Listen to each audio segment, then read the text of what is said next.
Hello. Hello, Ben. What are we doing here? We're doing a review of the new episode of Doctor Who entitled Star Wars Episode 4 A New Hope. Yeah, I mean, I didn't realize it was a Doctor Who episode. That was Yeah, I was. surprised me. I There wasn't any Doctor in it, no TARDIS or companion, so I'm afraid this It's was. very Doctor Light. Yeah, it was Doctor Light. It wasn't a great episode of Doctor Who. No, Frankly, I would no, it advise you wasn't. skip this one. Uh, Yeah, I'm only joshing you.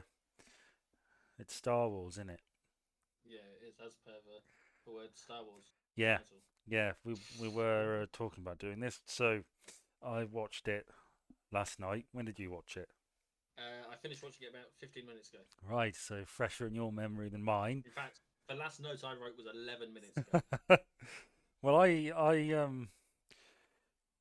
I started writing notes, and then I thought, bugger, I'm just going to watch and enjoy. But what did you think? What are your initial thoughts? Well, I mean, it's difficult to have my initial thoughts on a movie that I've seen a dozen times over the last 20 odd years, because my initial thoughts would have been back then. But I will say that it sounds different to how I remember. Right, did you like it? Yeah, it's a decent story, decent enough story, isn't it? Okay, and so you thought Star Wars was decent. Yeah, it's decent. Well, I liked it. Okay, good. Well, then, well, thanks for joining us, everyone. Bye. Um, no, Ah, no. Yeah. Yes, I was really looking forward to it. okay. It was one of I mentioned in our other videos I'm doing best bits of the day, and that was one of my best bits of the day, just getting to watch Star Wars. Um, Oh well. so yeah, I liked it a lot. Felt maybe it was a bit too long. Yeah, I don't remember it being 2 hours long before. I Yeah, think there's a few bits in the Disney cut that are longer than. well, Actually, there was a scene that I distinctly don't remember having seen before. is this the Jabba scene? No, I've seen the Jabba scene, but Jesus, I have seen it since the 90s. All right. What's the scene No, you? specifically the scene where I wrote the note down so I can. Yeah, I don't remember seeing Vader and Tarkin discussing Obi-Wan being on board the Death Star. Oh, well, I'm sure that was. I don't remember it. Yeah, fair enough. Um, I like you are the last remnants of the Jedi, my old friend, or whatever it is. yeah, that. It's Yeah. just a line that I don't remember ever hearing, and I feel like that's the kind of line that would stick with me. Well, I remembered it.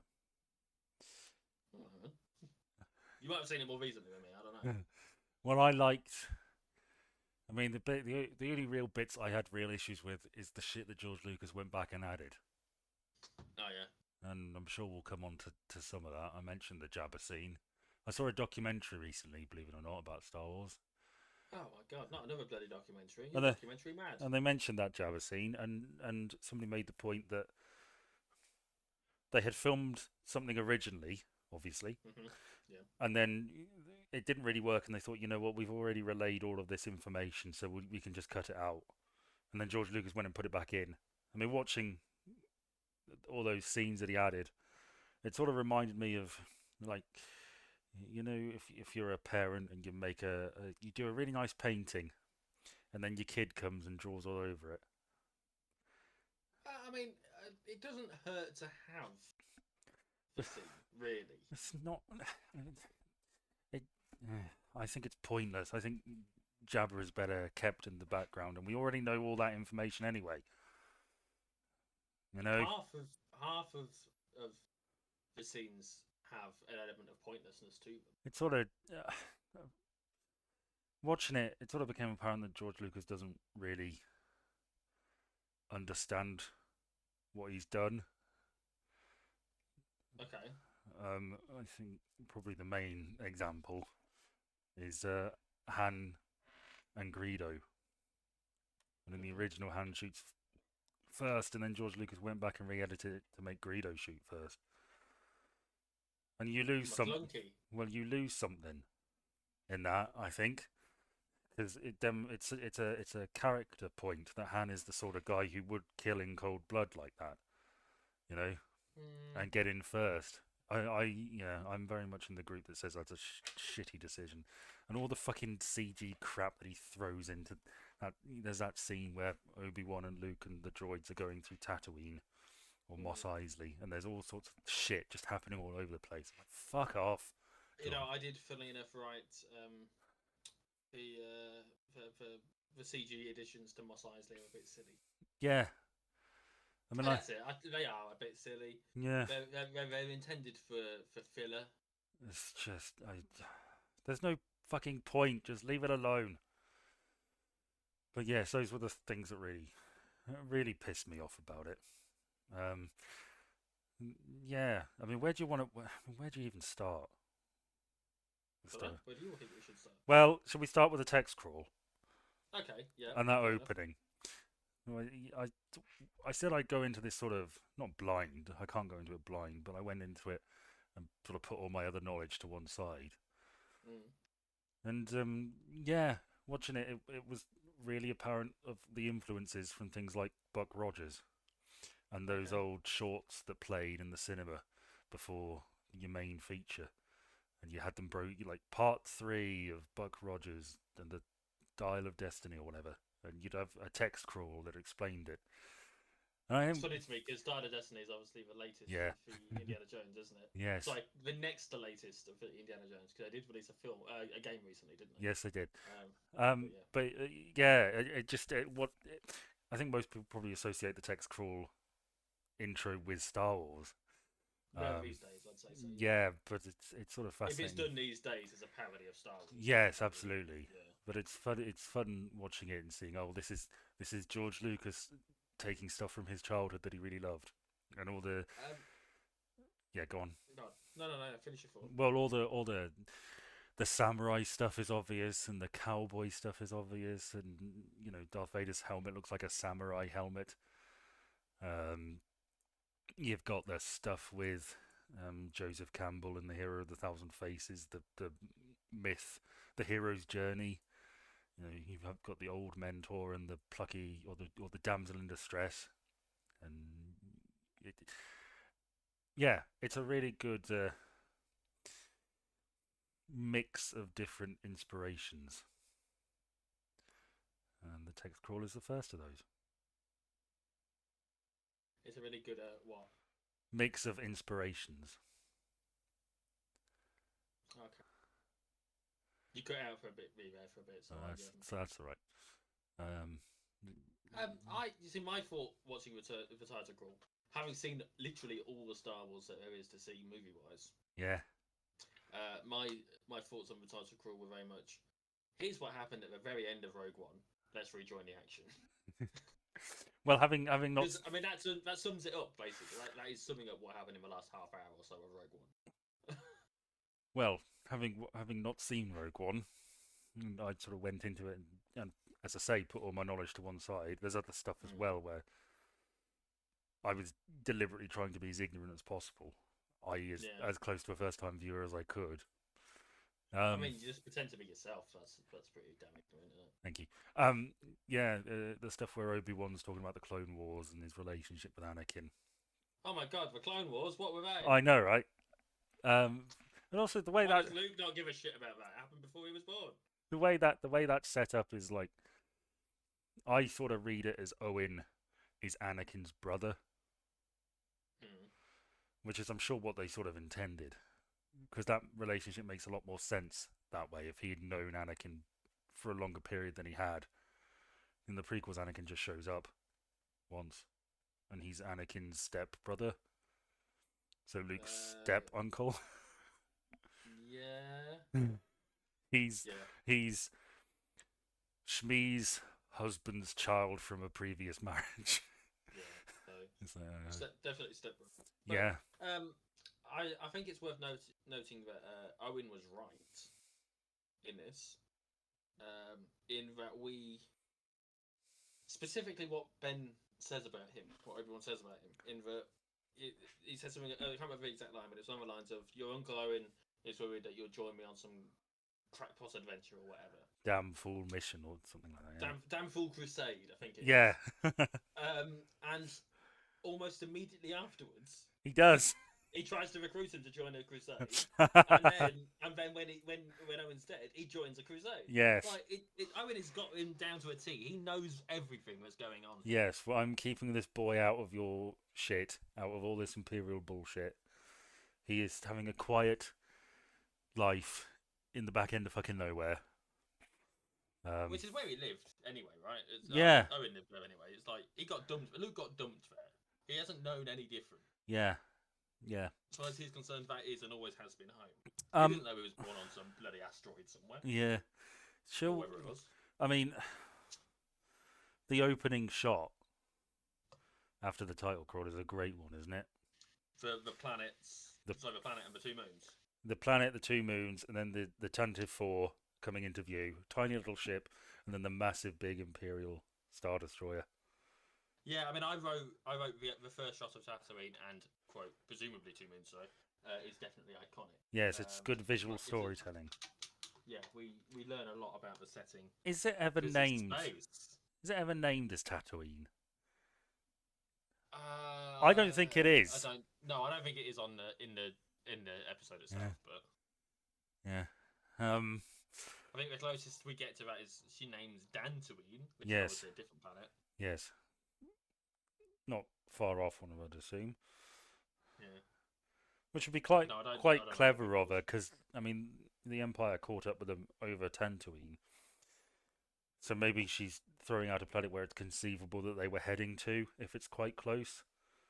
Yeah, possibly. You know, Yeah. it's not like, no, we were going to Naboo and taking the Gonna check long, out the those scene. Naboobies. Yes, the scenic route. Jar Jar is Actually, to be key fair, to all of Naboo's this. not that far from Tatooine because that's where Oh well, yeah, I guess. that's why they end up on Tatooine in episode 1, isn't it? True that. Yeah. I mean, honestly, we could probably run through this scene by scene. Yeah, I mean, I haven't made a note of it scene by scene. I could dig out the old script I've got somewhere from a fourth draft of it if you want, but I don't know where it is by now. So then we get C-3PO and R2-D2, don't we? Yep. And they're on the Tantive 4 as it's being attacked. And I wanted to make note that watching this, one, R2-D2 is my favourite character. Okay. I find him cute. He's like a little toddler, sort of rolling about, doing stuff. This is funny to me. Carry on. And yeah, I just a very natural spread of comedy across all the characters. Okay. C-3PO is the first obvious comic character, but his relationship with R2-D2, they make a good double act, don't they? They do. There is a note here that I made in that I put. I said R2 and 3PO are just like us. You know, that thought occurred to me too. Because the way I see it is 3PO and R2 act very much like they don't like each other, but it's shown throughout the course of the film that Yes. they do like each other. But they'll bitch about each other, but they'll help each other out in a tight spot and worry about each other. So I very much think that they're us. And you won't like this, but I thought I was more R2 and you were more 3PO. Well, yes. I thought short, fat one usually gets his way. I mean, we're both the same height, near enough. No, we're not. I mean, how tall are you? 6'2". Oh, well, it's near enough. I'm 6. Okay, sure. Yeah, that's 2 inches isn't a lot, Ben. You should know. It's in your pants. Fucking. Yes, that thought did occur to me too, that we were like R2-D2 and C-3PO. Yeah. One of the things that sort of bugged me, one of the minor issues I had with this, is when they land on the planet, they go their separate Yeah. ways, don't they? They do. Then both are immediately kidnapped by, well, not immediately, but then they're kidnapped by Jawas Yeah. and end up together again. So them going their separate ways was kind of pointless. It was. They fell out for no reason. What I'm curious about, along this they split up argument, is what tracks did the stormtroopers follow? Because they say the tracks went off in this direction, Luxor droids, but then there'd have been 2 sets of tracks, one going one way, one going the opposite. I have no idea. And I mean, in theory, one would assume that whichever tracks they followed, they would then get to the Sandcrawler tracks, and from somehow be able to determine which direction that was going, Yeah. and then follow that to get to the Jawas, right? It's- It's lazy in terms of their tracking capabilities, Well, yeah. but I mean, they're stormtroopers, right? The most competent they seem in the entire fucking film is the opening scene. Yes, that's true. I mean, mean, we're skipping ahead a bit, but when I was watching the scene with the Death Star escape, there are numerous moments in that. The one that really stood out to me was when Luke and Leia are on the Hmm. Yeah. plinth with the drawbridges down, so to speak. They need to swing across and he's blasted the Yeah, controls. Yeah. that's such an easy shot, and then the door opens a bit, and nobody thinks to shoot their legs. Yep, I thought the exact same thing. But, and it is important to remember, and Leia comments on this, they let them escape. So, I forgive incompetence during that. I do, ever so slightly forgive incompetence during that. But they do seem. Again, we're skipping forward a bit, but when they are sending TIE fighters after them, and they Mm, want it to seem believable that they're mm, being chased, right? mm. They still only send 4 ships out. I know, right? Like, that's not a lot of ships to send out if you want it to seem It's like you're actually chasing this one high profile prisoner. mm, You send a whole squadron out. You don't just send 4 ships. yeah. So I don't know. I think it's a bit No, lacking in terms of their competence. yeah. I mean, one of the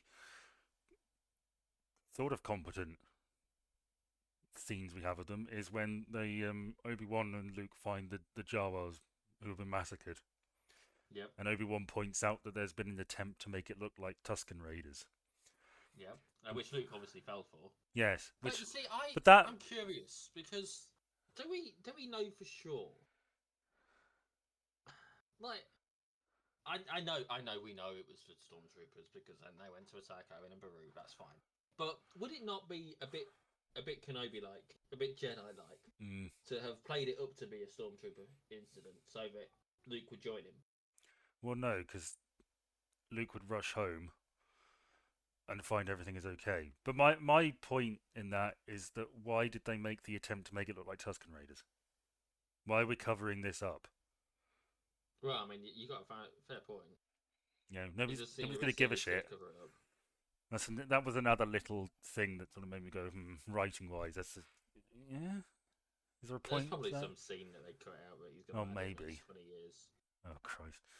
I mean, Star Wars was famously a film saved in the edit. It was a mess when it was done. It was just a hodgepodge of like 15 hours worth of shit. You say that. I found a mistake that is an editing mistake. Yeah, Oh yeah, it's from the battle. Yeah, yeah.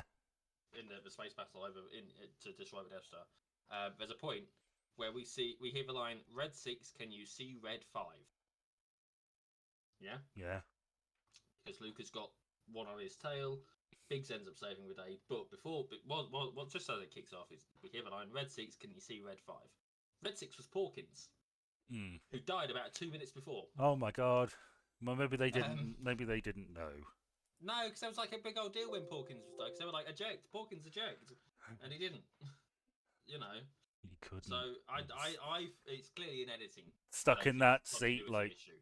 President Taft in the bathtub. Um. Yeah. I mean, the three things that are frequently cited as having saved Star Wars or made Star Wars are the editing, the special effects, and John Williams' score. Yeah, and it's worth noting, Binary Sunset, as played when we witnessed the two sunsets, Yeah. is probably my second favorite piece of Star Wars music. That yeah, ever. it might be. I mean, it's definitely up there for me. I don't know whether it's my first, but that's such a beautiful fucking scene. I know it's not my first. I'm pretty sure it's my second. Yeah, that's such a great scene. It is. It provides an element of. Things feel a little hopeless at that point, don't they? Yeah, I think it's an element of hopelessness to it, and the music swells nicely, and it's there's an you know element of it's what might be out there and longing to, longing really, longing to get yeah. away and see the galaxy and build a better life for himself. It's got 2 suns and 2 moons. That place. That must be a nightmare. Well, yeah. Imagine the tides. I don't know. Is there even any water on Tatooine? I don't know. Well, I mean there will be, but it's not famous for it, is it? Well, It's the Dune Sea, however. well, yeah, to see the Um, dunes. They so probably, I mean, the moisture farmers. They probably pull it out of the sand. What little there is. and the atmosphere. It's probably one of the places that rains like once every 50 years for a They're week. called moisture evaporators. Hmm. So I assume what they do is they take it from the atmosphere. Yes, that makes sense.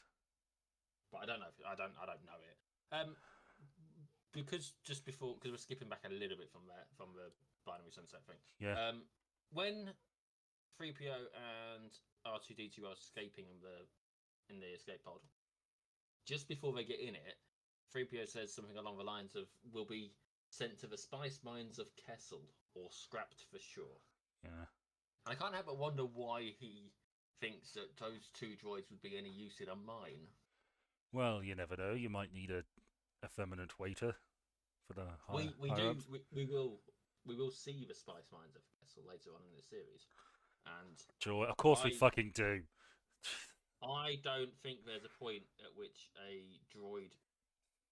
an astromech droid or a protocol droid would be of any use to them, based on what we see. So that's fun. Oh, But yeah, you look forward to that because that's not too bad. It's nice. It's a nice sequence. Very emotional, actually. is it in Rogue One? No, actually, it's in Solo. Oh, right. Yeah. Well, we've skipped over a little bit, as you said. When the Tantive is being attacked, we get our first appearance of a couple of other major characters.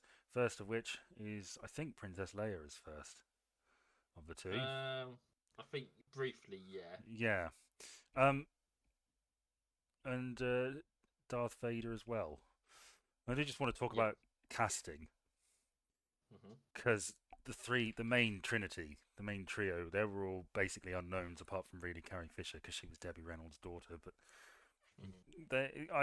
can we just say how great the fucking casting of those three is? Yeah, they made a good call, didn't they? It's really good. Harrison Ford is fucking great. Mark Hamill does a good job, sort of boyish charm, sort of gung ho naivety. He manages to pull off whiny farm boy nicely, and later in the series manages to mature with the character. I'd like to pull off a whiny farm. Okay. Yeah. Milk him like a cow, wouldn't you? Carrie Fisher's great too. The physical presence of David Prowse is worth noting. Yes, we'll get to that. Okay. Sorry. Yeah. I just sort of want to note that it's clear to me why Carrie Fisher and Princess Leia in general had such an impact on women at the time, because she's really fucking on top of things. Yeah, she's competent. She knows what she's doing. She's firing that gun with the rest of them, and she saves them from the Death Star. And she's compassionate, but she's also headstrong, and she knows what she's doing, and she's determined. She's involved in getting them escaped from the Death Star. Yeah, well, she gets them out of the prison bit. I'll have you know that Han had everything under control before she took. No, he didn't. Their bickering is so great in those scenes on the Death Star. That was a real highlight, just watching them sort of snip back and forth. These two characters were kind of polar opposites of each other, because he's only in it for the money and maybe the glory, I guess, but not much else. And she's very much committed to her cause. Yeah, but yes, David Prowse.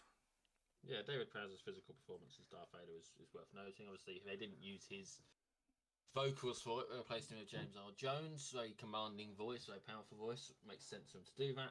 Well, he was pretty unhappy to hear that he'd been replaced, David Prowse. He didn't find out until the screening, did he? No. Apparently. But he was also Cornish, I believe. Yes. So it wouldn't quite have seemed the same.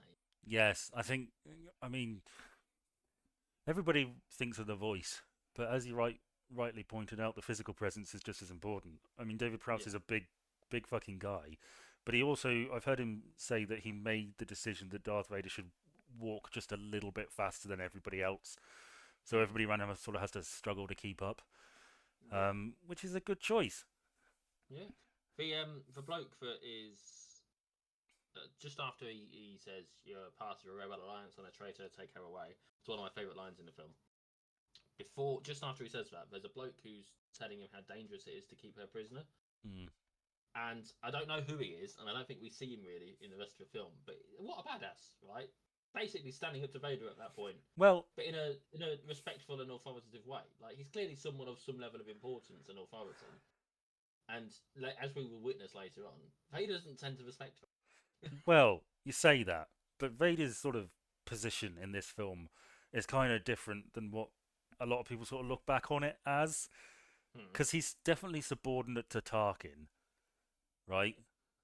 I mean, Um, Leia refers to Tarkin as holding Vader's leash, so Tarkin has a good degree of authority over Vader. I saw those two as level colleagues, the fist in the brain, as it were. I guess, yeah, but I certainly wouldn't view it as Vader is in charge here. He definitely has authority. I He mean, has authority. He's more than a heavy.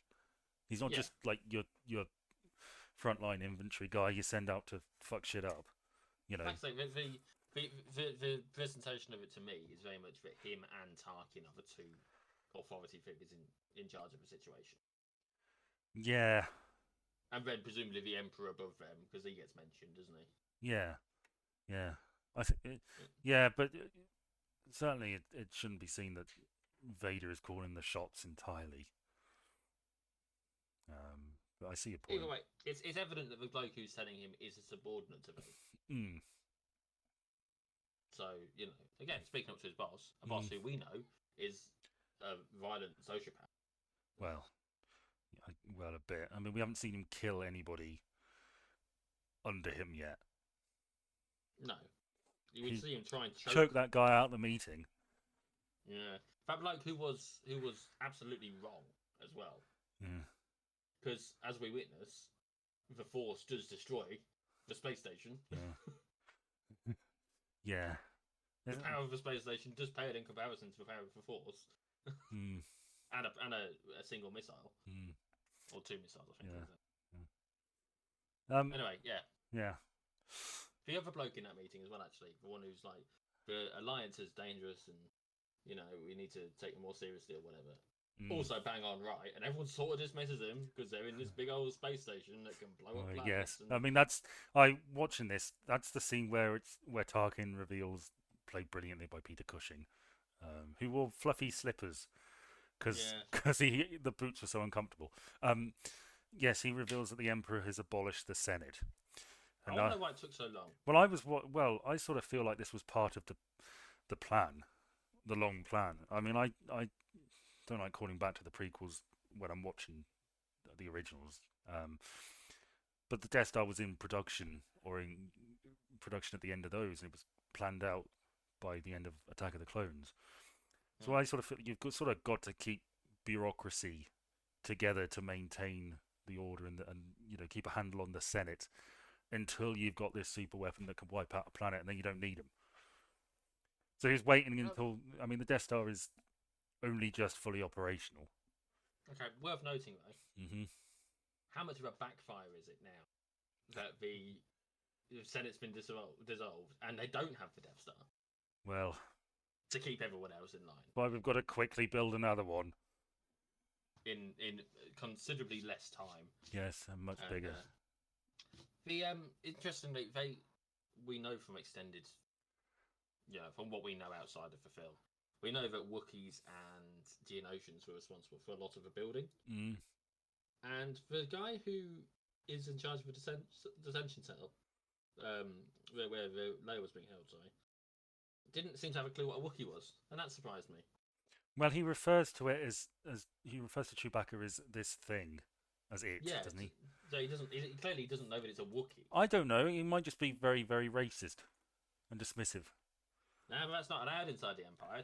Despite what you'd expect, it's against their protocols to Is be it? xenophobic. Is that why Yeah, yeah, yeah. every single person working for them that we see in these films, Is a aside human. from is a human, aside from the spy on Tatooine? Yeah, and we don't know for sure that they're not human. Actually, really. Yeah, They are wearing a mask. might just be cosplaying. Exactly. Some people do that. Yeah. Might be a sex thing. I don't know. Yes, I did note the GIMP C-3PO type robot on the Death Star. I don't know whether you noticed that. There was one all in black, and I saw it. And I thought, oh, there's a GIMP version for Imperial use only. Yeah. So anyway, back on droids get on Tatooine. They split up. argue, meet up again with Sandcrawler, get bought by Owen. Yes. Do you have any comments about that scene? You want to talk about? Well, I mean, the only thing I'd mention is that they initially buy a different droid and then it explodes. Yeah, Skippy. Yeah. I guess that's a. Is that canon, that name, or is that just a behind the scenes nickname? I'm pretty sure it's canon. Of course it fucking is. I'm going to Google is if Skippy is Skippy the droid canon. Okay, so the particular Tales story is not wholly canon, but the legend of Skippy exists. Right. Okay. So it's sort of like, I think maybe, Jesus Christ, Skippy the droid is apparently a 22-year-old thing as a concept. That can't be right. That's can't. I don't know. Let me look more about it. Okay. Well, do you want me to talk Because I'm while pretty you're sure looking? Skippy the Or... droid was included in the audiobooks that they put out recently. Do you want to talk? Go away. Well, do you want me to talk while you're looking, or? Yeah, we can Okay. talk while you. Well, I don't know how I felt about that scene really, because it was sort of. I'm gonna say it was pointless. I mean, it's a brief bit Okay. of tension in that you think they're going to be split up, and then it's immediately resolved, just because it blows up. You know, just out of nowhere. Well, again, it's one of those sort of weird. It's weird, isn't it? Because how to put it? It makes a lot of the things that we see probably are designed to support the idea that the Force is a thing which manipulates events. Are you suggesting that the Force killed Skippy? Yeah. Okay. I am. Okay. All right. I mean, I kind of think that scene might have worked a bit better if they bought C-3PO and then C-3PO had managed to talk them into getting R2-D2 as well, rather than all this stuff with Skippy. But hey ho, it's not a perfect film. I look at some of these scenes and think, well, do you need that? Is this not maybe a bit contrived? Is this sort of pointless? But, yeah. Not find a bloody nice to see. Nice to see. Denim is as popular as ever in the Star Wars universe. What with Aunt Beru's jacket, as she, I don't know, blends vegetables. Yeah, I think she's doing something like that. Yeah, I just noted that and thought, oh, denim, that's a bit. Is that sci-fi? Is denim a sci-fi fabric? I don't really think so. Think of it as such. Yeah. Hey ho. Have you got any more on Skippy? No. I'm just trying to find the audiobook that he's in. Okay. Because I've listened to it. From a certain point of view, that's it. Everyone's. I think you talked about this ages ago. This Star Wars book from the perspective of different characters who pop up. All right. I think is it the bucket? No, the red one. That's what it is. The red one is the story, and it's written from R5D4, which is the name of the thing. He spent 4 years, blah blah blah blah, working by R2D2. R2D2 tries to sabotage him. He explains that. R2 explains to him that if he doesn't get sold for tomorrow, then the fate of the galaxy depends on it.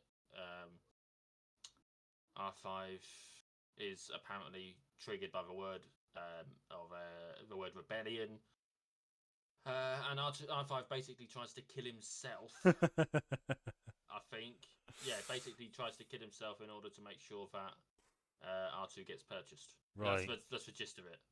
Okay. And then R5 gets repaired naturally because Jawa got to make money, and witnesses the stuff that happens to the Jawas trying to back up R2's story. You know, when the Stormtroopers try and kill him, and R5 manages to survive. Right. I'm wondering who R5D4 actually is in terms of, was he anyone important?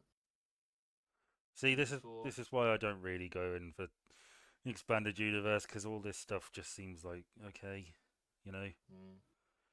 Yeah, it's not. It's nothing special. Well, anyway, um, yes, Luke is a typical protagonist Hmm. in that he's stuck in a situation he doesn't really want to be in and hopes for something more. He's Hmm. from the arse end of fucking nowhere. Got family who doesn't really understand him. He's got dreams and ambitions, but no way to fulfill them. Yay! And then he gets outsmarted by R2. Apparently, he's a really good pilot somehow. Yeah, he can The shoot a best womp rat. down. Yeah, he can bullseye a womp rat in his T-16 Skyhopper, and they're no bigger than 2 meters. Yeah, It's a bit of a dick move that saying that, isn't I it? know, I know they right? called him out on Family Guy for it, but Yeah, I thought that too. it is a dick move to say, "Oh, Yeah. actually, I can do this in this inferior spacecraft. I'm Mm. really good." Yeah, and then R2D2 escapes. Yep.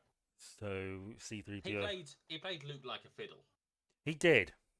He really Luke got played. He absolutely Like, did. oh, is I want to know how much of like I know the idea is that there's been an issue with him, and that's why he's accidentally played that little bit of message, right? I get that, Yeah. but I don't believe it. I think it was intentional. To sate his Luke's curiosity to bring him in, and then you want to see a bit more. Well, you got to release the restricting Bingo. clamp or whatever. Yeah, I get that. Yeah, the restraining bolt they call That it. makes sense. I think it's all part of an elaborate plan because R2's not an idiot, No, he's not. right? We see it throughout the series. He's not an idiot. He knows what he's doing, and it would make sense considering how he did the whole the restraining bolt needs taking off thing Mm, right after showing him a message. mm. Yeah, I think it was all part of a plan. Yeah, that makes sense to me. One of the things I want to note is that Luke mentions because it's at night when he figures out he's gone, and he says we can't go out now because there's Tusken Raiders. Yep, Then they find him in the canyon, and there's Tusken Raiders. and Luke says, "Come on, let's have a look. Are you scared of them or not, Luke? Are they dangerous or not?" Maybe they're more dangerous at night because it's harder to keep track of them. It's not like Uh, they carry around lights or anything, is it? I mean, that's definitely probable. It's worth noting whilst they are on the way to get R2, Yeah, C3PO is driving the speeder. I know, right? Why is that? Because Luke needs to look around, and he's more How hard can it be mobile. to have a how hard can it be to have a scanner in one like next to you, and you didn't even need to take C3PO really. Well, C3PO can talk to R2D2 and understand him. Well, yeah, but I should think that realistically, Luke could probably just pick up R2D2. He can't. There's a little person in him. Well, Kenny Baker. Yeah.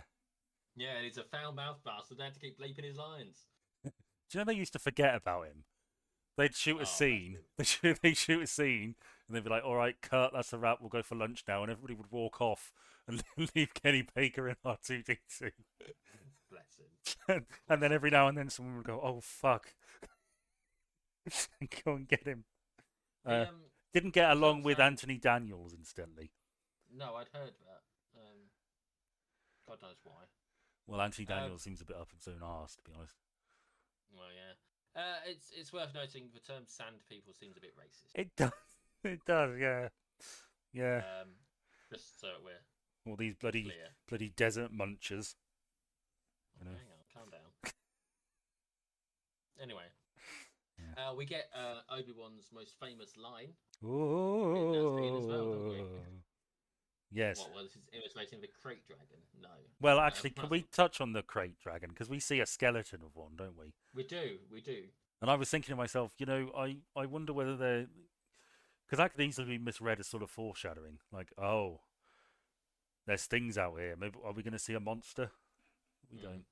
But yes, he imitates the crate dragon. Actually, just on that skeleton, it was still there when they filmed the prequels. Yeah. So I think I didn't hear. I didn't know it was still there when they filmed the prequels, but I think I misremembered a story about Jabba's barge. The archaeologists found it and shit themselves. Oh no, I don't remember that. I think it was Jabba's barge rather than the skeleton that in Tunisia a bunch of archaeologists found scrap from Jabba's barge and were like, oh my god, what the hell have we stumbled on? The also just very briefly, the Sandcrawler nearly caused a diplomatic incident as well, because I can't remember which country it was. I feel like it was Libya, but I don't know for sure. A country thought that it was some sort of experimental tank, and it was near the border, and they were a little bit nervous, and sent some people out to investigate it because they thought it might have been it could have started a war, basically. Hmm. So yeah, yeah. Anyway, yeah, Obi-Wan, his most famous line Hello there. in the yeah, it is. It's the line that he Alright. gets most quoted of his, I would say. Yeah, I thought you were going to say, well, of course I know him. He's me. No, I mean, he's got quite a few lines from this particular film. Yeah. Like overall, in terms of Obi-Wan lines, Hello there is probably the most quoted. Alec Guinness is really great too. Yeah, he does a good job. He sounds he pulls off old man quite nicely there. Yeah. You wish you were putting off old men. No, I Don't you? was going to say so does your mum, but I thought I'd leave it. Oh, Yes. yeah. Yeah. He apparently he was in the film because he sort of wanted to try something different, but I think I can't remember exactly how it went. But he described the script as mumbo jumbo, and he got like 2% of the gross. Hmm. So his estate is still getting paid for Wow. that. Afterwards, of course, he ended up hating the film, Yeah, presumably because it was the thing everybody knew him from, just by having a long most likely. career, and he just thought it was a bit of silliness. There's a story about a child who asked him for his autograph and said that he had watched Star Wars 100 times. And then again, it said, "Okay, I'll give you my autograph as long as you promise to never watch Star Wars ever again." And the kid burst into tears. Well, So, yes, quite a lot of lines from him that are worth mm, the whole that's a name I've not heard since before. That's a name I've not heard in a long time. mm. A long time. I've not got my Obi-Wan since before you were born, all that kind of stuff. He Um, does play the role of mentor really well. he does. And that whole scene in his hut is basically one massive exposition dump. Yes. That's all it is. It's just Well, what we get from that is that he knew Luke's father. They were both mhm. Jedi, and he was killed by Obi-Wan's apprentice, Darth Vader. Yes. And that's what we've got. There is a little bit. I was sort of skeptical about this because there's a little hint of deception in Alec Guinness's performance where he like Mm. hesitates a bit, and I wondered whether because George Lucas planned all of these out in advance. Apparently. I wonder whether that's something that Alec Guinness was aware of the fact that he was lying, that that's not the truth, because it comes up. The We'll get to Empire Strikes Back, but the thing in Empire Strikes Back was the line was meant to be the famous line was meant to be no Obi-Wan killed your father. Yeah.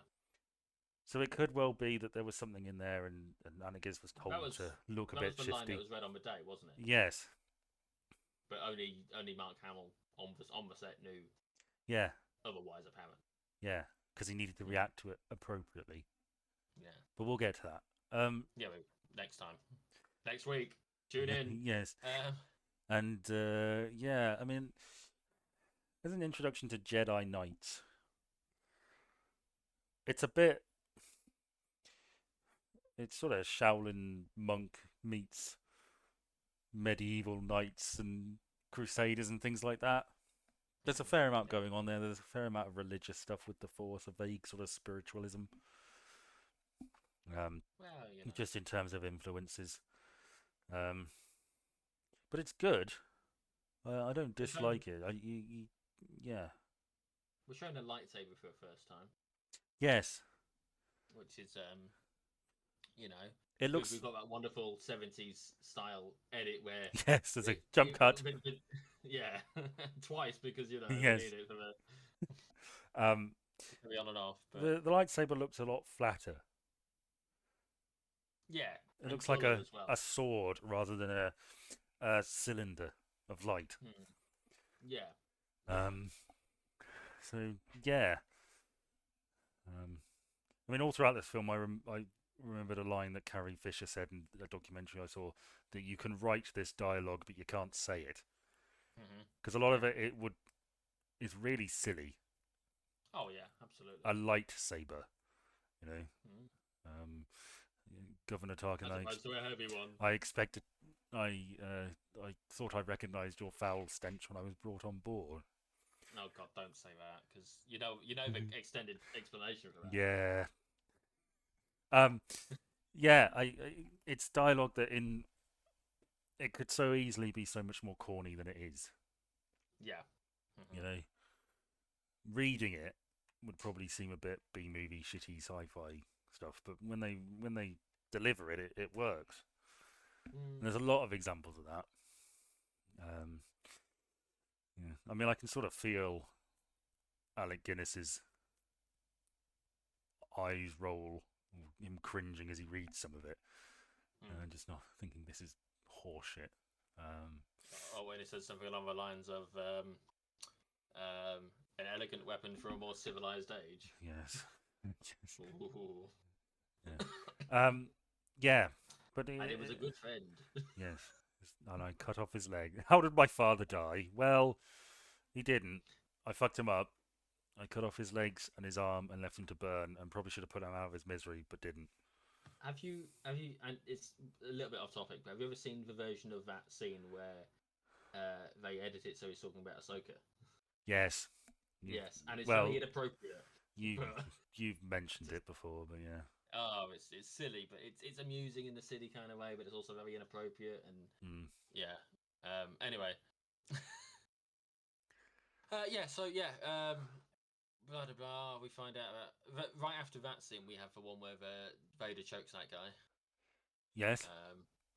I And sort of want to go into people's knowledge of the Force, because the Jedi. I mean, I don't like doing this, but in the prequels, the Jedi are a thing, a widely accepted thing, a widely accepted, widely known thing. Whereas the original series makes it, or the original films sort of make it seem like this was kind of fringe, and people didn't. It's been so long, people have forgotten if they ever knew.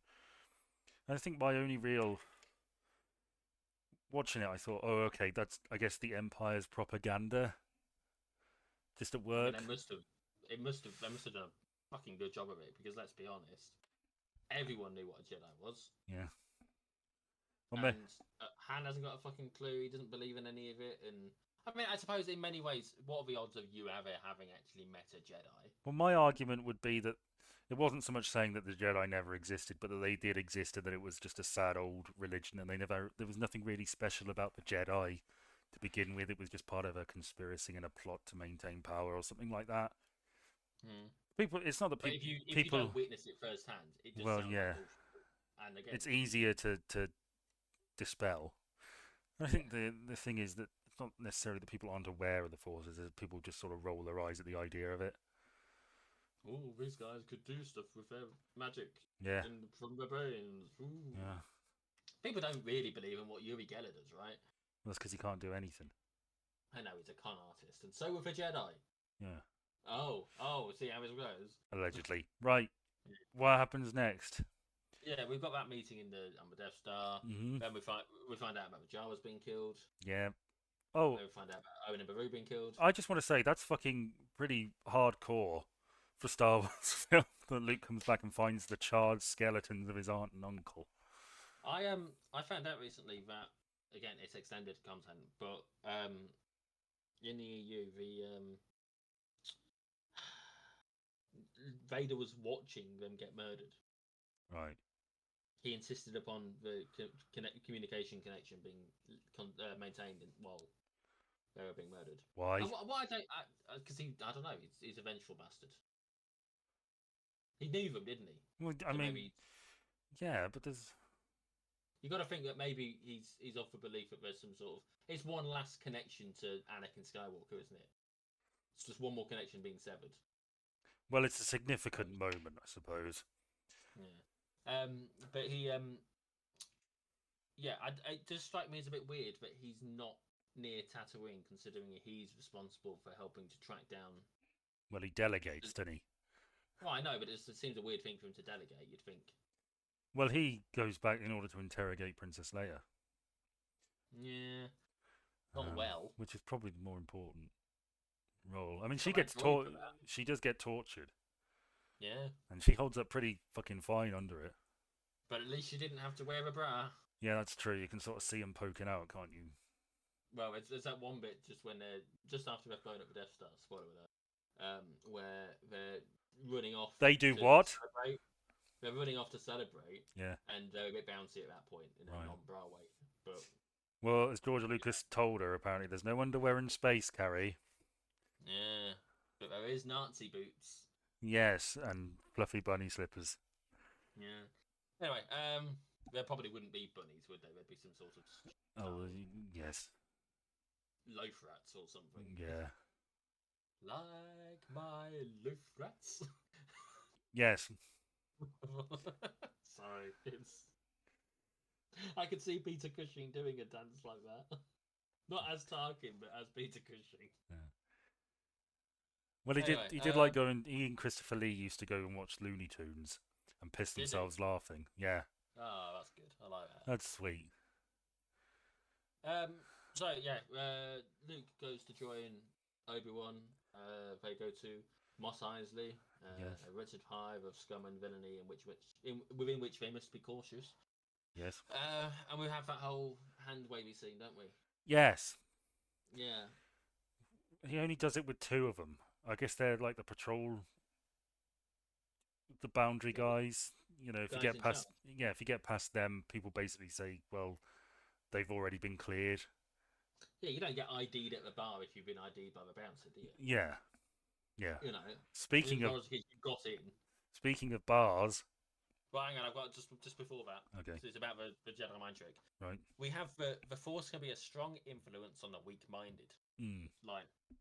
And I wrote, how much was it influencing the young, naive Luke? Well, I don't think Luke is naive, but he's not weak-minded. No, but I mean, If he was weak-minded, he could never have become a Jedi at all. you say that. I just think that potentially being the young farm boy, who is naive, he's a naive young man. Mm. Whether perhaps it was not necessarily controlling, but influencing. Maybe. I mean, I'm just considering the possibility because he goes into everything very open-minded, doesn't he? He's still very, oh yeah, let's do this. I think Lead the way, Daddy I- Obi-Wan. I think it takes something away from the story if you assume it's all a big sort of fate conspiracy type thing, rather than just Luke is a plucky farm boy who learns the way of the Force and Okay, but in terms of the wider story, it is a fate thing, isn't it? Yeah, I it's all think- the fulfilling of some massive prophecy. I know that's shit. Okay, but it doesn't. It's canon. I know. We'll get to it. We'll get to it. Okay, I just you can't dismiss it. You can dismiss it now if you want because it's not in the film, but it is in the series. Yeah. It is canon that this is fate. I think at play. I think you lose something. But, I think you lose the bloody plot. I think it's up to an individual how they interpret and perceive a work of art. And you can interpret that way, and I can feel free to basically ignore everything I don't like. I don't know. Speaking of bars, Yeah, well, there's a lot of jizz in that bar, isn't there? yeah, it's all over the place. I appreciated it. Jizz all in the ears. It was nice. It was nice getting a bit of jizz after so long, frankly. Play the same song. Yeah. Well, they have two songs. They do, and you know what? Do do do. Do do do do That one is the first time I really clocked that particular piece of music was in one of the Jedi Knight games from like the 90s. Oh, mine was early probably 2000s. Battlefront 2 because it plays in the Mos Eisley heroes versus villains Yeah, setup. All the fun music does. like the first proper level in I think it's Jedi Knight, Jedi Outcast, where you're playing as Kyle Katarn, who is a character they should have absolutely used for the sequel trilogies. They didn't. They should have done. He's got something going on with one of his assassin droids and blah blah blah blah. And he's in a bar and that music's playing in it, and it's like I can't not think of that game when I hear that music. It's ingrained in my memory that they're connected. So. Well, good. I never finished it, but it's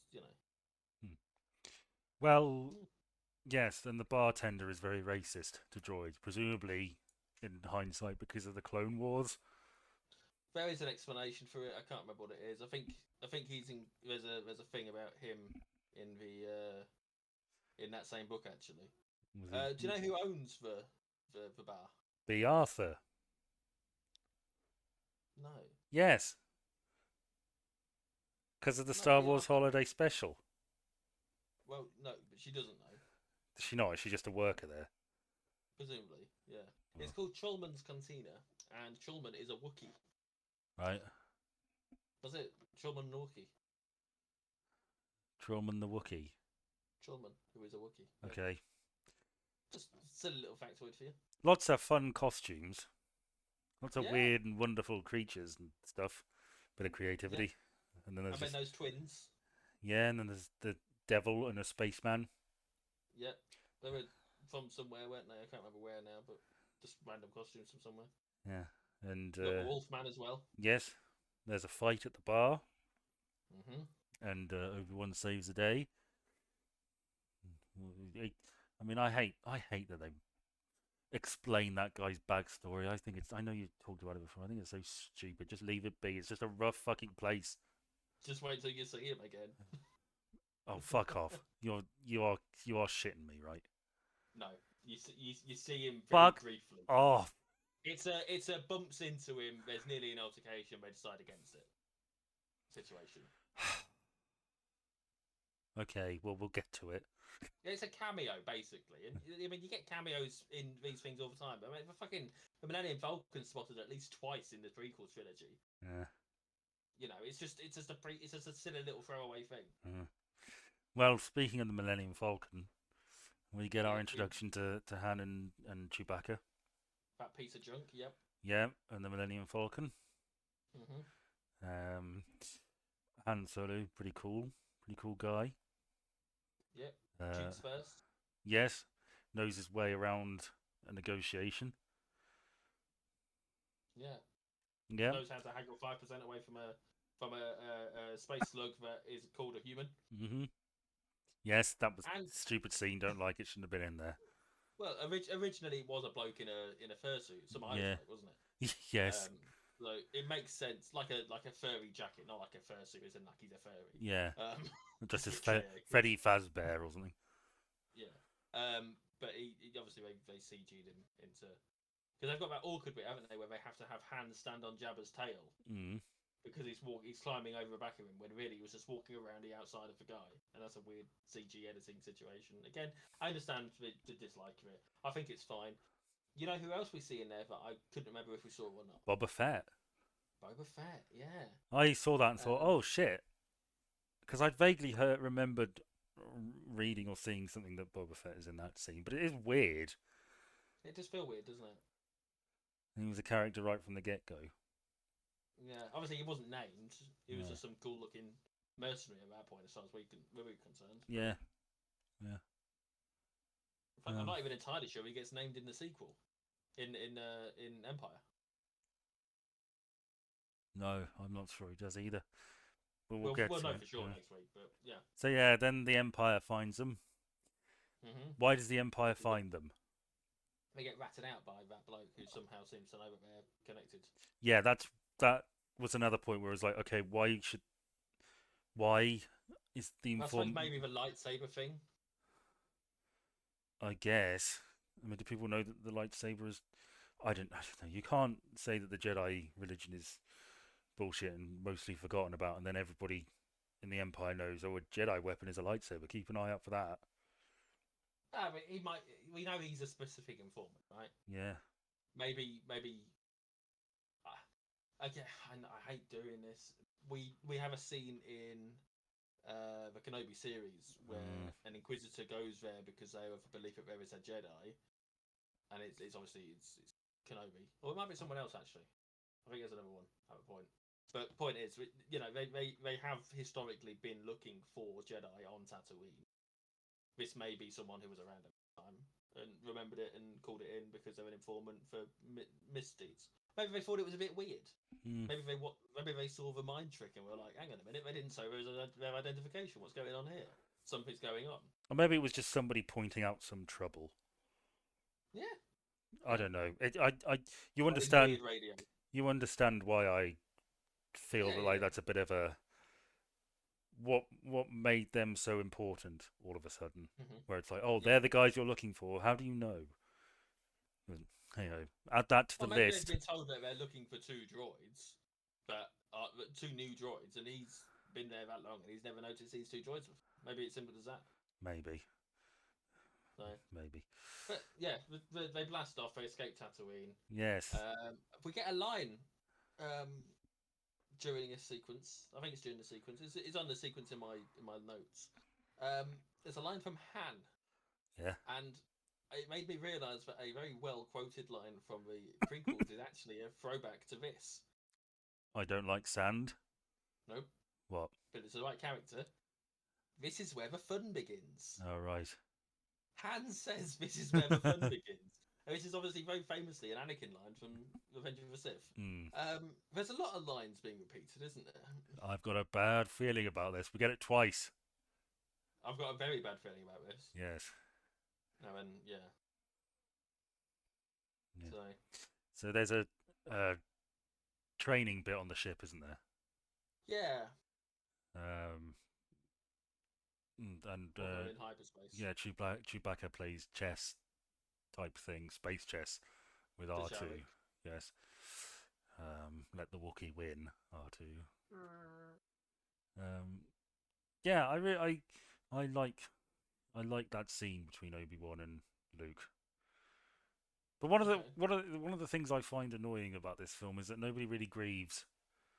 Not massively. No, Like Luke should have Luke a doesn't. moment where he's grieving his aunt and uncle. Maybe he had that already. I'm assuming he buried the bodies. Um, Would he have time? I don't know. We don't see that. Also, does this film take place over the course of a single day? Not well, 2 days maybe. No, it can't. It's got to be. It's got to be a few days. Maybe. Less than a week, I'd say. Yeah, because it's Obi-Wan. They infiltrate the Death Star the same day they blew it up. Yeah, I think so. Because Darth Vader says this day has seen the end of Kenobi. Now we'll see the end of the rebellion. Yeah, So and that's we know that we know that R2D2 and C3PO land on Tatooine overnight they are then brought to the Lars homestead. so that's one day. There's That's another day another where bit. Luke sees the setting suns, and Yep. R2 So escapes. that's That's two. two. So it's at least three. Yeah, I would say it's three, probably four if you account for travel times and Yeah, that sort of thing. but that's They have to sleep at some point, you would think, but else it's a fucking long day to. that's not the only hell of a week for Luke. That's not the that's not the only weird grief issue, arguably, Mm. because Princess Leia, Alderaan gets blown up, her planet, Yep. and well, I think a lot is read into the fact that she doesn't really seem to grieve it, but she's a tough cookie. She's got a rebellion to lead. She probably stamps down all those emotions like grief, didn't she? Yeah, it's yeah. She manages it quite well. There's that meme, isn't there, where he's mourning Ben Kenobi and she's like, "Oh yeah, my whole planet got blown up." Yeah. Heck of a day. Heck of a day. I'm finding a thing here that reckons that A New Hope takes place over 6 days. Okay, what's their argument? They reckon that the boarding of the blockade runner through R2's capture by the Jawas is 1 day. Yeah, Arrival on the Lars homestead through R2's escape is day 2. The yeah, search for R2 through the departure from Tatooine is day 3. Arriving yeah. at Alderaan and the escape from the Death Star is day 4. Arriving on Yavin 4 to destroying the Death Star is day 5. And the medal ceremony takes place on day 6. Well, That's their well, argument. that's just incorrect. Look. I know we don't have evidence for it. That's just what they're saying here. It's Well, just a bloke on Reddit. It's not necessarily. Darth Vader says this day has seen the end of Kenobi. Now it will see the end of the rebellion. I know. Same day. I'm not arguing with you. I'm just saying this is what they're saying. Well, I'm arguing with them. I mean, they can the Reply. Empire Strikes Back takes about 3 weeks, but this is from. I don't even know what date this is from. This is from like 3 years ago. No, they don't give a shit. For all I know, the comments afterwards, you know. Anyway, yes, the Millennium Falcon gang stumble on the what's left of Alderaan, i.e., Mm. rock and Yep. just bit chunks of planet, Mm. and we get the immortal line. That's no moon. That's a space station. Yeah, What that's yeah. What do you think about the Death Star as a concept? I know it's been done to fucking death now, but what do you think about it? It's been done to death within the fucking series. Like, I know that, yeah, that's a large part of what I meant. look forward to that. But Have yes, 4 fucking Death Stars in this I series at know. some point. As an original, as an idea in this film, as the first Death Star. I As, mean, it's a ultimate solution, isn't it? yeah, At the end of the day, I think it's cool looking. Which, because it looks like a ball, yeah, a disco ball. yeah, I like it. I don't like the orientation of it when it's flying past Yavin. I read somewhere. I don't know whether this was in any sort of Star Wars expanded universe stuff. The Death Star moves by sort of linking onto the gravitational pull of a planet and sort of swinging itself around on it. I mean, it's got hyperspace capabilities because otherwise it would take fucking ages for it to get anywhere, Yeah. wouldn't it? It was not a chance in hell it would get from one planet No, to of another course in the not. course of a day if it, You'd if have it to didn't have have to do it. you'd have to have a row of planets. Yeah, and that just isn't. It's not feasible. No. It would take. You could be going from one planet to supposedly the neighboring system, but not being able to get there as quick as you should expect, purely because you've got to pinball around all the others. Mm. Just it doesn't work. Mm. It might well latch onto to do its majority of its travel. Sure, But I think I read that somewhere. I know I read that somewhere. yeah. But yes, they get kidnapped or brought in. Question. Yeah. Well, I might be wrong. Sure. Why isn't there more space traffic to and from Alderaan? Don't know. It seems a bit weird, doesn't it? There should be ships coming in all the time. You'd think so. I mean, they Um, probably blow up all the ones that don't. The only reason the Millennium Falcon was taken was because it matched the license number or whatever of the ship that yeah, escaped from Tatooine. Yeah. blasted its way out. Yeah. Mm. They're not going to get me without a fight. Is a line that Han says. Just as he's shutting down the power because he can't escape a tractor beam. Yes, I noted that too. Um, like fine, fine, but don't do the exact opposite of what you're saying you're doing Yeah, as you're doing it. yeah. True Yeah. that. Um, They get on board. They beat up the two blokes that are gonna scan for humans. yeah. Obi-Wan goes off to deactivate the thing. He leaves earlier, doesn't he? Does he? He leaves. They beat up the two blokes and the stormtroopers. Uh, Tarkin's lover and the other three guys. is that They, canonical? I think so. Yeah. Fuck's sake, go on. You know about Tarkin's lover. I know, I do, I do. Yes, I do. I think it's canon that Tarkin's lover is one of those two stormtroopers. I vaguely recall us talking about the fact he's one of those two, because one of them's shorter, I guess. TK421 or something like that. Yeah. Okay. So yeah, they get into that room that overlooks the hangar, which somehow for some reason it isn't investigated by anyone else on the ship for the duration of the film until that point where they're trying to track him down. Question. Go on. When the Millennium Falcon was being brought into the hangar, did you see two guys working outside the Death Star on something? I didn't notice it, but I was probably making a note at the time. Because I watched it and I saw these two stormtroopers sort of wearing sort of weird backpack, jetpacks type stuff, sort of working on something on the infrastructure itself. And it looked like, I couldn't tell perspective wise whether they were outside the ship or not. But hey, yes. So well, Obi-Wan goes to sort of the tractor beam. Luke and Han figure out, well, Luke figures out that Princess Leia is on board and convinces Han to help by promising that he will be richly rewarded for saving a princess. Yeah, Couldn't he give manipulates him. He couldn't give two shits until until money's mentioned. Well, what you got to remember is that he's got a debt to pay. He's just told Jabba that he's going to have the money to do it, and now he's not going to necessarily get paid because it's been captured by the Empire. Well, he So only. he needs to do whatever he can to get some money. Well, I mean, really, it's just him being a sort of greedy mercenary type. Yeah, That's what it which I means call him out for. character-wise. Yeah. Uh, Where's this bloody thing gone? There we go. My screen turned off and it wasn't turning back on. uh, Their plan to rescue Leia hinges entirely on clumsily pretending that Chewbacca is loose and mistakenly firing at the troopers. it's not a great plan, is it? No, I mean I'm surprised it works. At some point, how do you get her out? Do you just say we've been authorized to transfer this prisoner, and then just walk out with her? Don't know. I have no idea. They were flying by the How do seat of they their do? pants. Well, I mean we know for a fact that they made sure that Chewie's bindings weren't secure, right? Mm. Which means that part of Chewie being involved in a fight is intentional. We know that, and I don't know if you know, but I watch a lot of stuff with subtitles on. You Mm. pick a lot of stuff up with subtitles that you might miss. For example, that he's loose that we hear is from Luke or Han. One of those two says it, Mm. and they also then one of the other one says look out, and then they start shooting the stormtroopers as if to. Yeah. Like, I think the intent is they're looking like they're trying to stop Chewbacca, but they're not. They're hitting the troopers instead. I completely agree. That is the impression I got. Okay. It is a bad plan. Yeah.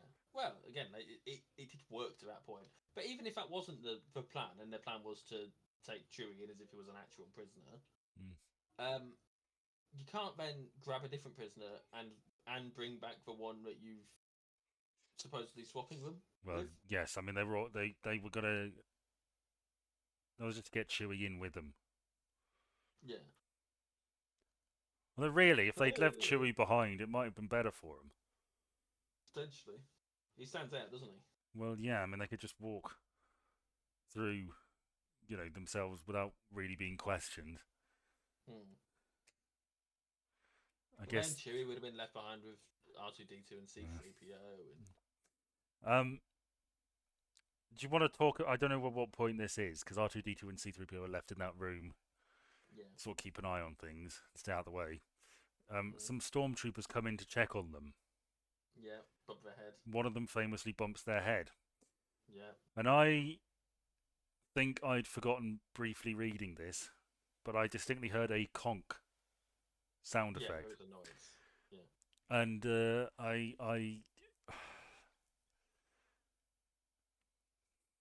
I didn't like that. Okay. I mean, it makes sense to me that there would be a noise. All right, yes, but you don't need. Why the fuck are we adding stuff? It's just adding shit for the sake of adding shit. Well, I mean, you can hear their footsteps on the floor. So Why what? wouldn't you hear? No. Just fucking use your head for a minute. Yeah. If you can hear their footsteps on the floor, why wouldn't you hear the helmet on the door? Yes, I know, but I still think it's pointless. You know. You can think anything's fucking pointless if you That's take a the moment to think. that's a. It makes sense for there to be a noise. It does. It make whether you like it or not, it makes sense for there to be a noise. Yes, but the point I am making is that was an accident made by the actor who bumped his head on the door because he couldn't see properly with the helmet on, and that was something people noticed in the background. And then George Lucas has gone, "Oh, I'll add a fun sound effect to that." Oh, like when he used the Wilhelm scream. Oh, another fun sound effect. I don't hear you slagging that off. No, I'm fine with the Wilhelm scream. I just think that's really stupid.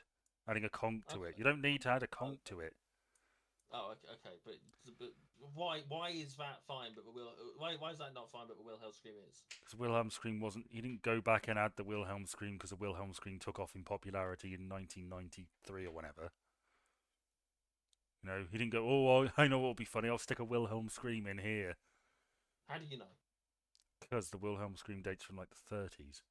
Okay, so how do you know he didn't add it in because he thought it would be funny? Well, that's what it's just a stock sound effect that you stick in.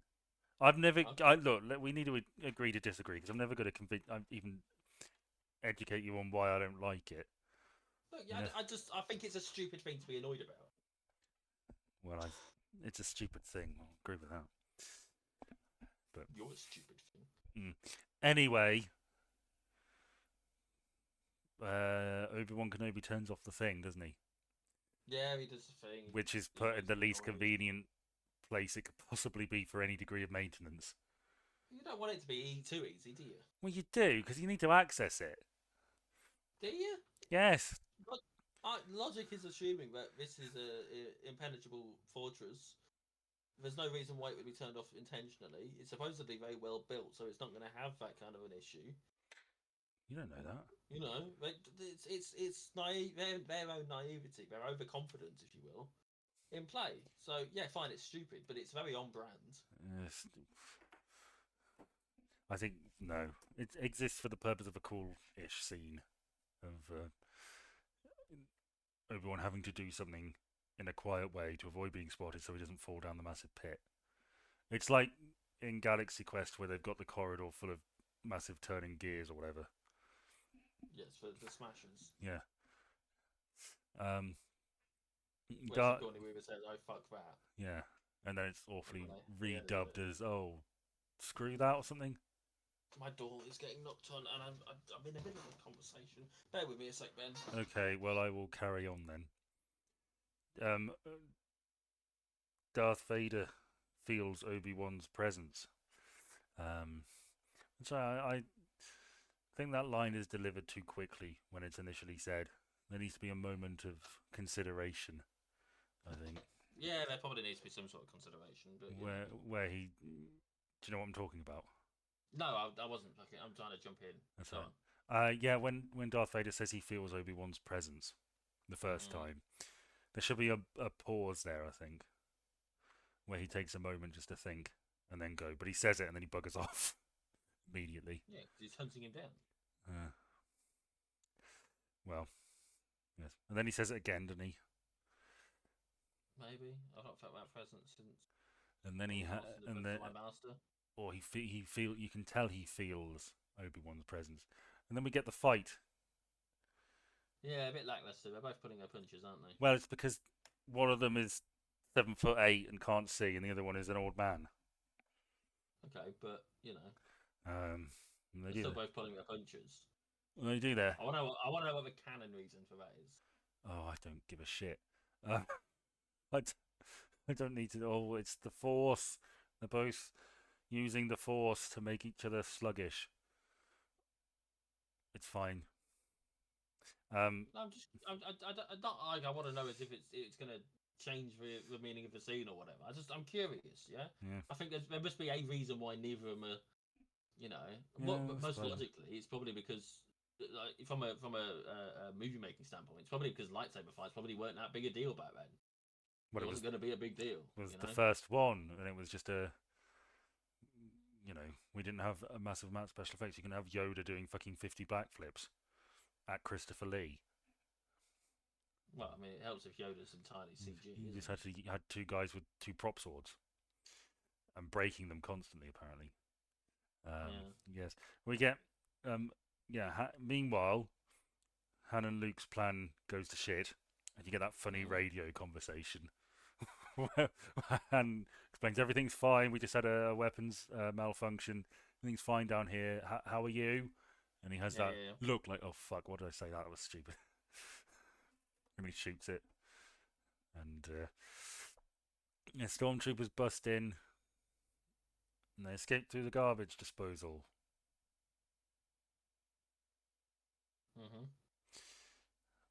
What are you doing? Nothing. I'm fucking letting you talk. All right. Yes. Then there's some more running around. We get the bit where they swing over the pit. Han chasing the troopers there is a bit out of character, I thought. I don't disagree.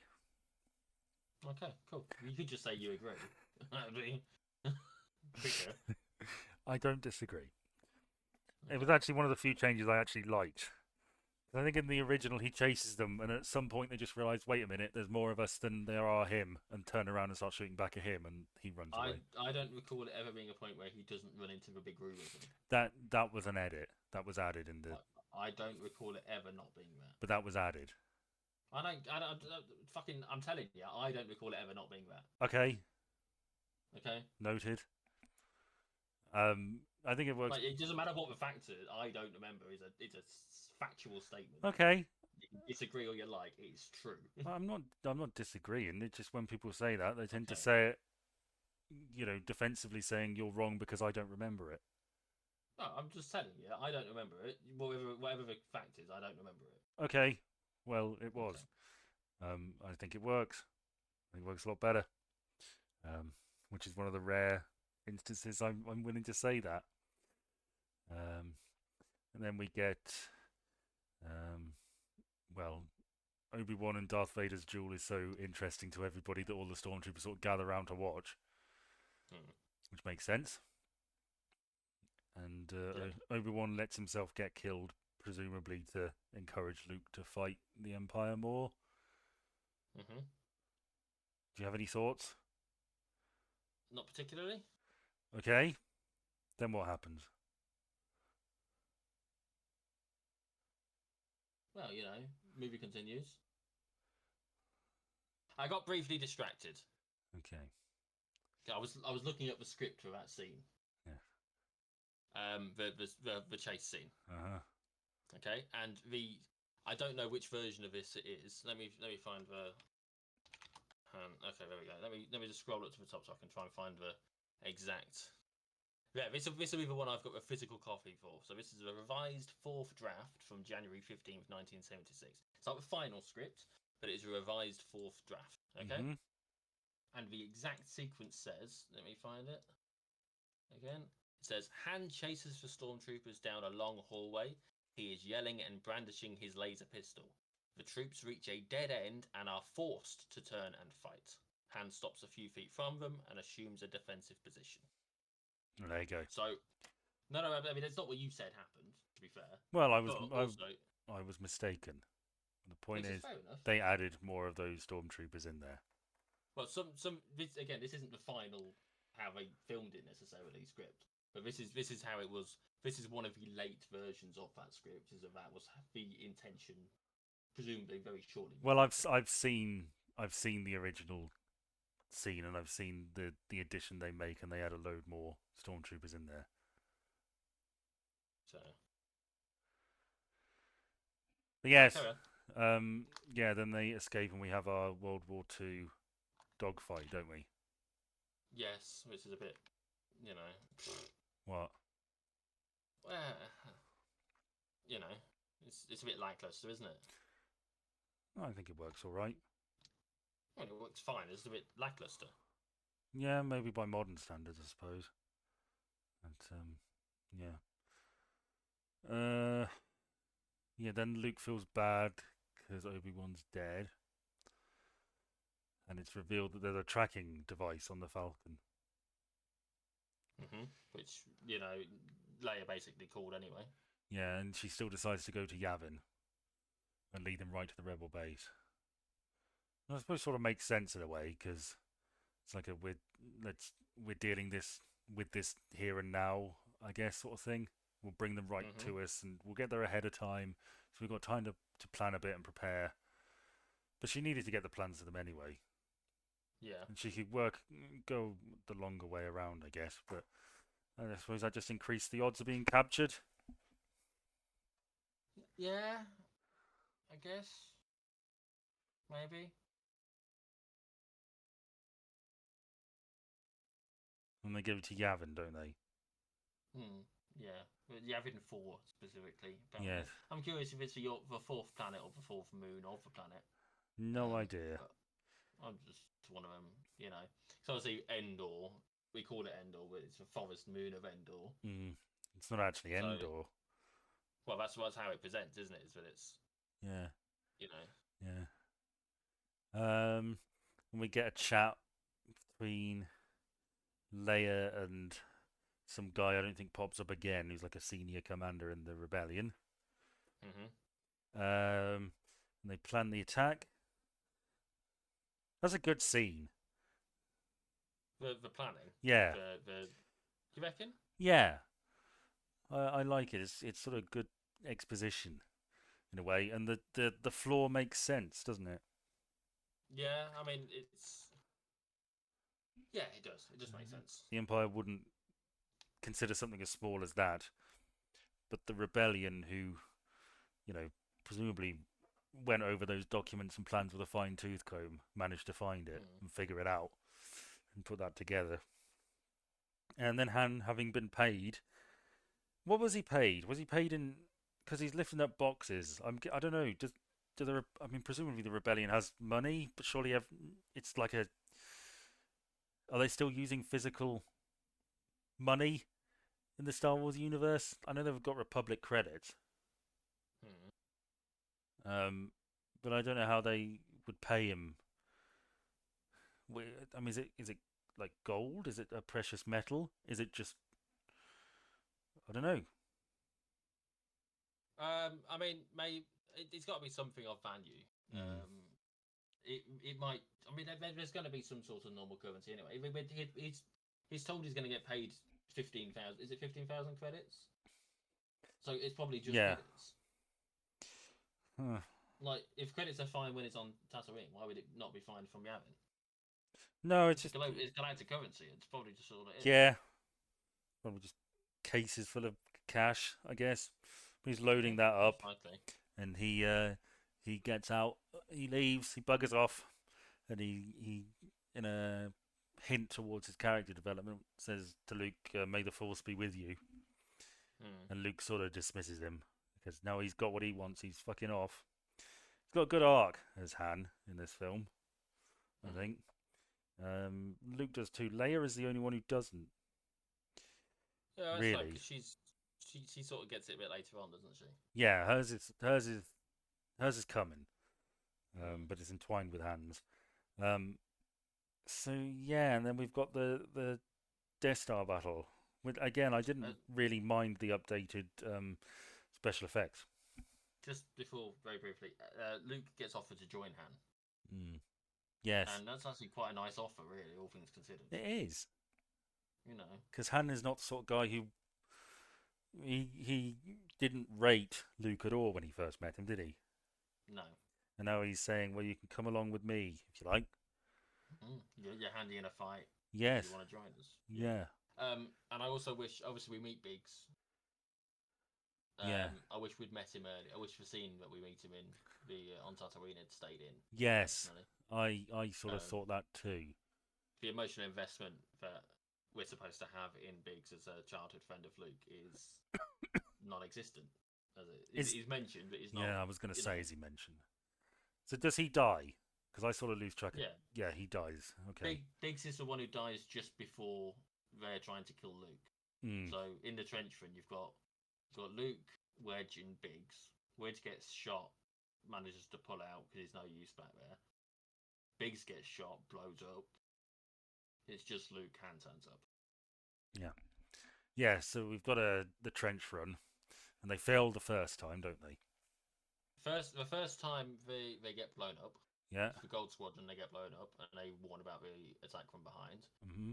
Second time we see is Red Leader, and he does something stupid actually. Red Leader, as far as I'm concerned, I'm sure there's some sort of connection. I think it's in the fourth draft. I don't think they ended up using it in the film itself, whether they filmed it or not. But they have this bit where Red Leader is told to leave half of the ships behind to do another run after, Mm. and he leaves Red 2 and Red 3, who are presumably two of the more successful for being in his second and third position. Mm. Two of the most competent pilots are left behind with Luke for Luke to lead on the final run. Now, I understand from a movie standpoint why that is, Yeah. but it's not good military tactics. No, probably not. No, there's not. There's not an awful lot of good military tactics on their part either. To be honest with you, everyone sort of fucks up from a strategic standpoint. I I suppose would say. it kind of makes sense as a desperate last-ditch attempt to destroy the Death Star. Oh yeah, but like they're talking about this. They're aware of this fight that's going on, where you've got the trenches being the good guys are following the trench, the bad guys are following the good guys down the trench, and it's Han that decides to shoot the bad guys. Mm. Like, why is it not? Yes, we can see them. We'll help you. We'll go for them while they're going for you. Why is that not the standard process?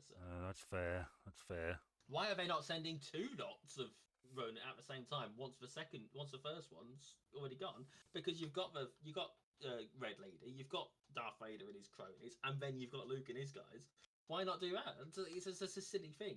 It's poor tactics. That's what it is. It's poor tactical consideration. Darth Vader joins in, doesn't he?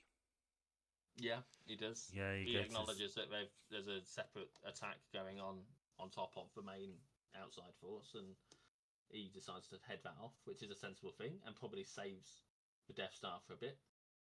I mean, are there not more fighters you could deploy? I guess it's the complacency of the Empire, isn't it?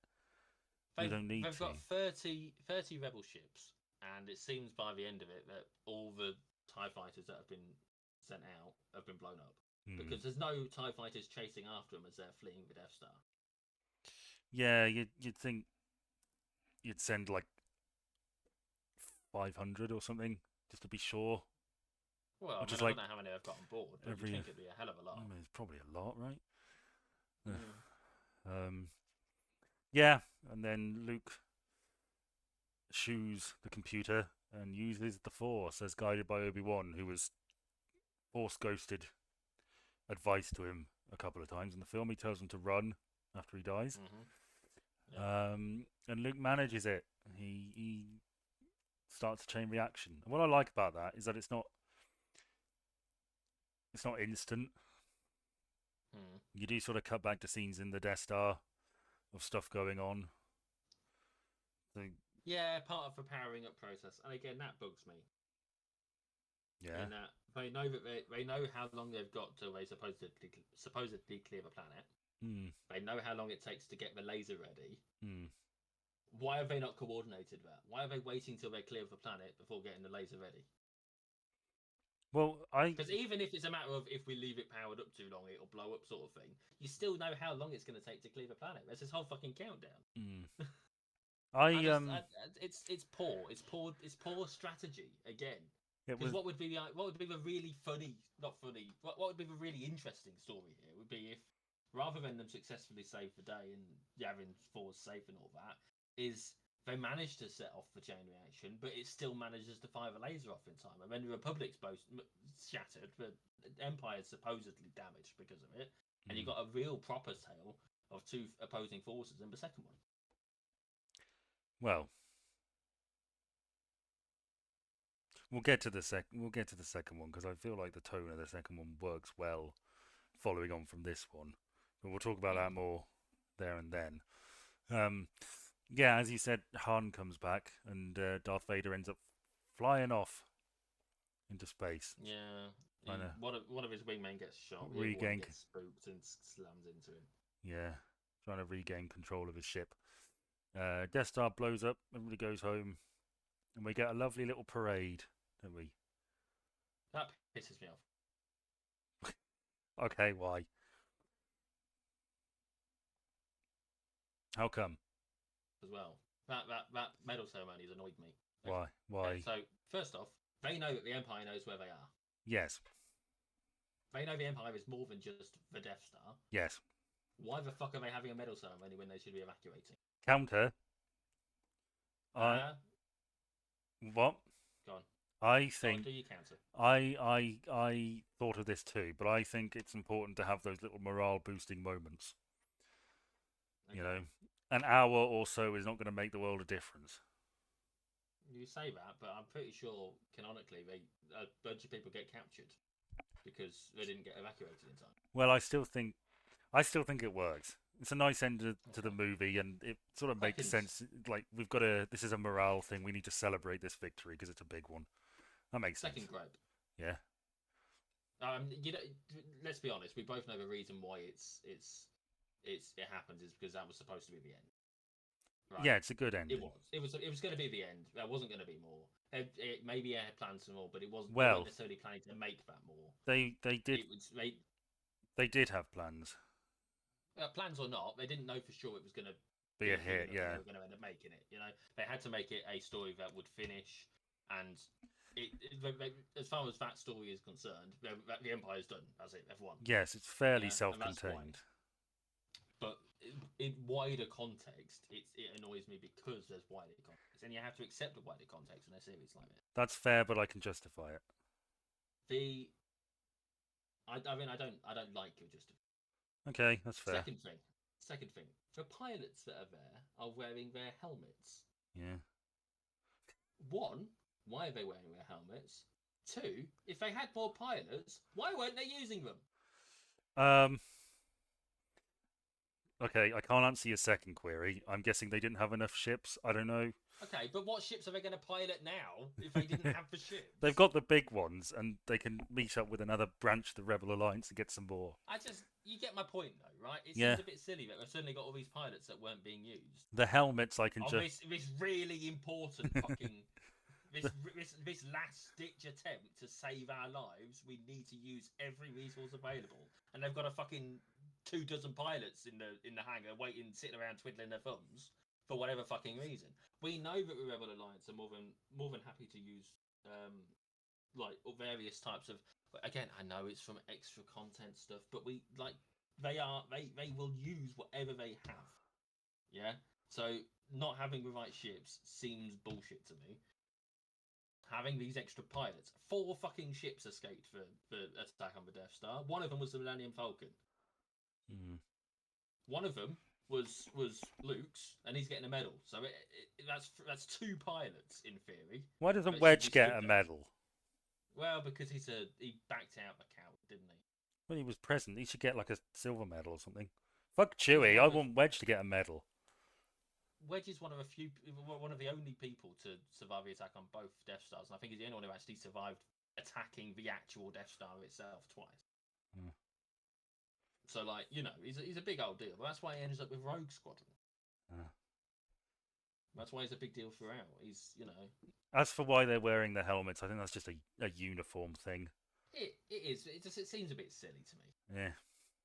All of them are wearing helmets. Every single fucking person on both sides of the fucking thing are wearing helmets of some sort.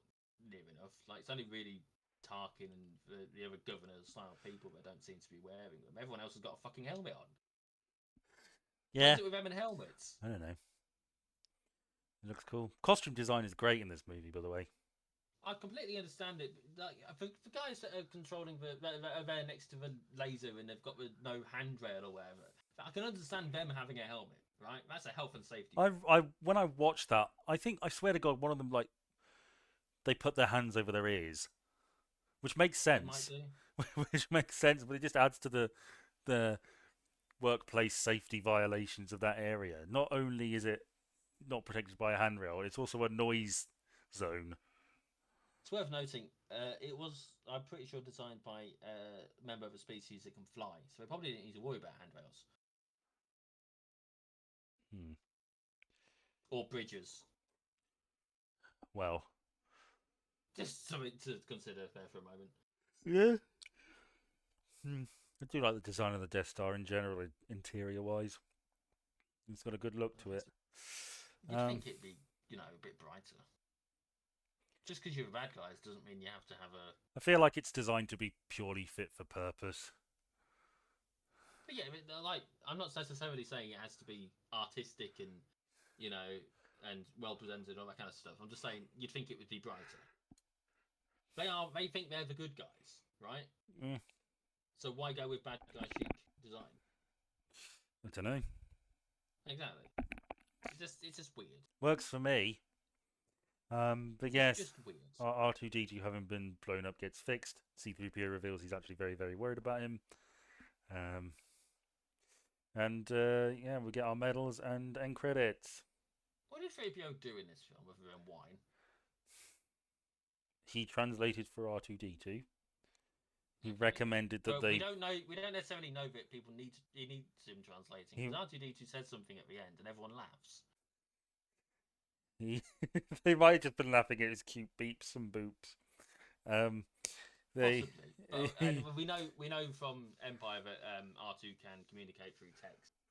He X-wing. So I think possibly people might actually be able to understand him.